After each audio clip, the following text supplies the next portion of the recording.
ఓం శ్రీ గురుభ్యో నమ. ఓం శ్రీ మహాగణాధిపతయ నమ. శ్రీమాత్రే నమ. కర్కటే పూర్వ ఫల్గుణ్యాం తులసీకాననోద్భవాం పాండ్యే విశ్వంభరాం గోదాం వందే శ్రీరంగనాయకీ. నీళాతుంగస్తనగిరితటీ సుప్తముద్బోధ్య కృష్ణం పారార్జం స్వం శృతిశతశిరసిద్ధమధ్యాపయంతి స్వోచ్ఛిష్టాయాం స్రజినిగళితం యా బలాత్కృత్య భుంక్తే గోదా తస్యై నమ ఇదమిదం భూయ ఏవాస్తు భూయః. శ్రీ భూనీల సమేత గోదా రంగనాథ స్వామినే నమః.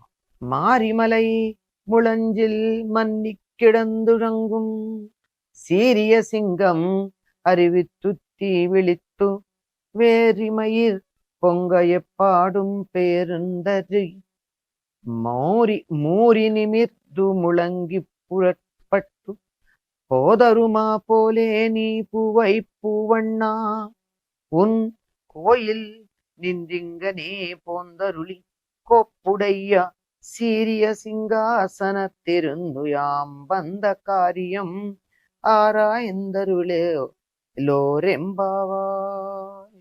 గోదాదేవి వ్రతం ప్రారంభించి 23వ రోజు తెల్లవారుజామునే యథాప్రకారం మేల్కొని చెలులందరినీ తీసుకుని నందగోపుని ఇంటికి వెళ్ళిన భావనతో చెప్పినటువంటి పాశురం ఇది. అక్కడికి వెళ్ళింది తాను. ద్వారపాలకుల దగ్గర నుండి ఒక్కొక్కరిని మేలుకొలుపుకుంటూ లోపలికి చేరుకుంది. ఇంకా దర్శనం కాల. అందుకని ప్రార్థిస్తున్నారు. ఏమని? పర్వత గుహలో వర్షాకాలంలో కదలక మెదలక పరుండి నిద్రిస్తున్న శౌర్యం గల సింహం మేల్కొని తీక్ష్ణమైన చూపులని అటు ఇటు చూసి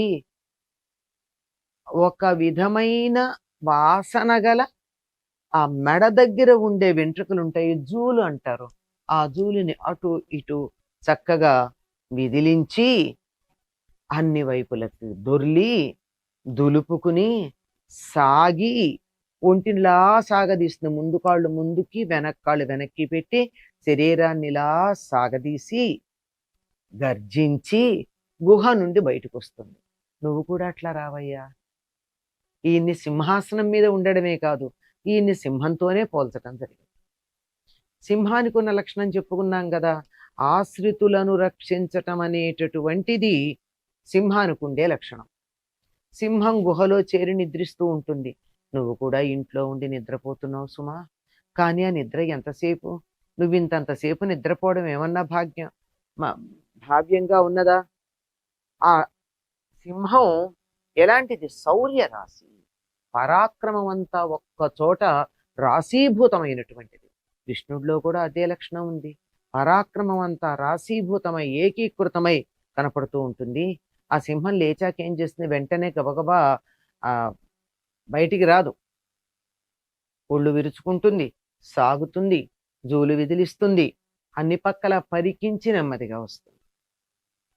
అందుకే ఎవరైనా పరిస్థితులని బాగా అన్ని కోణాల్లోనూ అన్ని వైపులా పరిశీలిస్తే ఏమంటారు? దాన్ని సింహావలోకనం అంటారు. అంటే సింహంలాగా చూడడం. అన్ని పక్కలకి మొత్తం అంతా కూడా ఒక్కసారి అలా చూసిందంటే మొత్తం అంతా ఎక్కడ ఏమవుతోందో సమస్తం తెలిసిపోతుంది.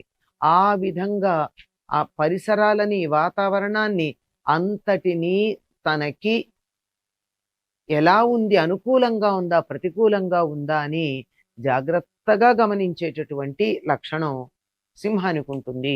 ఒక అధికారికి కూడా అలా ఉండాలి.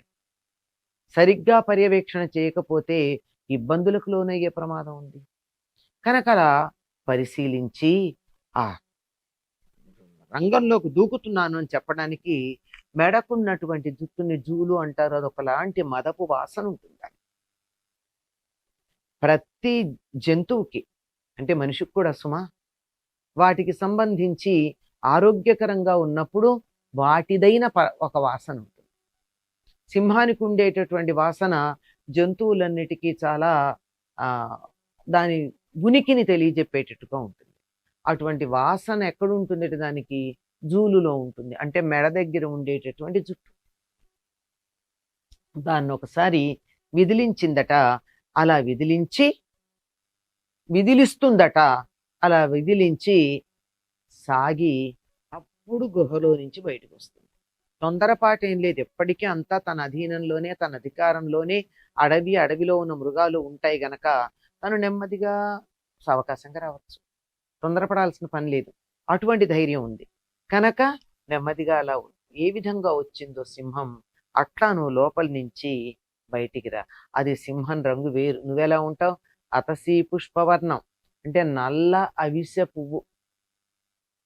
నల్ల అవిసె పువ్వు. అవిసె పువ్వులు చాలా మృదువుగా ఉంటాయి. పెద్దవి. సాధారణంగా వాటితో ఎప్పుడో కార్తీక మాసంలో తప్ప పూజ చెయ్యరు. అటువంటి అవిసె పువ్వు నల్లది ఉంటుంది. నల్ల అవిసె పువ్వు అంటే ముదురు ఊదా రంగులో ఉంటుంది. దూరానికి నలుపుగా అనిపించేటటువంటి, వెలుగు ఎదురుగా పెడితే అందులో ఊదా రంగు కనిపించేటటువంటి రంగు. ఆ వర్ణంతో ప్రకాశిస్తూ ఉంటాడు. అతసీ పుష్ప సంకాశం అంటారు. అతసీ పుష్పం అంటే నల్ల విషం. మెత్తగాను ఉంటుంది, మిలమిల మెరుస్తూనూ ఉంటుంది, ఆకర్షణీయంగానూ ఉంటుంది, మందంగానూ ఉంటుంది, సుకుమారంగా కూడా ఉంటుంది. కోసిన కొంచెం సేపటికే దాని మీద ఉండేటటువంటి ఆ మెరుపు లాంటిది ఉండదు. అంత నాచు. అటువంటి అతసీ పుష్పంలాగా ప్రకాశించేటటువంటి వాడ, నల్ల విష పువ్వులాగా ప్రకాశమానమైనటువంటి వాడ, రావయ్యారా, బయటికి రా. ఎంతకాలం లోపలుంటావు? మాకు దర్శనం ఇవ్వాలి కదా, నీ కోసం మేము ఎదురు చూస్తున్నాం కదా. నువ్వెలా రావాలి? కోవెల నుండి కొలువు కూటానికి విచ్చేసే మనోహర మహిత సింహాసనాన్నెక్కి మా కార్యం ఏమిటో తెలుసుకుని మమ్మల్ని మన్నించి మా పని నెరవేర్చవలసింది. నిన్ను ఒట్టినే చూసి వెళ్ళడానికి రాలేదు మేము. నిన్ను చూడటంతో పాటుగా మా కోరిక నువ్వు తీరుస్తావని వచ్చాము. దర్శనమిచ్చి మా కోరిక తీర్చు. గుహలోంచి బయటకు వచ్చినట్టు వస్తూ అంటే నీ భవనం నుంచి, నీ ఇంటి నుంచి ఇక్కడికి వచ్చి సభలో కూర్చుని ఈ రమణీయమైనటువంటి సింహాసనాన్ని అధిష్ఠించి ఎందుకు వచ్చారు అని మమ్మల్ని అడిగి మా పని ఏమిటో తెలుసుకోవాలని అడుగుతున్నాం. తెలుసుకున్నాక చేయకుండా ఉండడు కనుక ముందు తమ పని ఏమిటో చెప్పాలి. ఎందుకు వచ్చారు వీళ్ళు?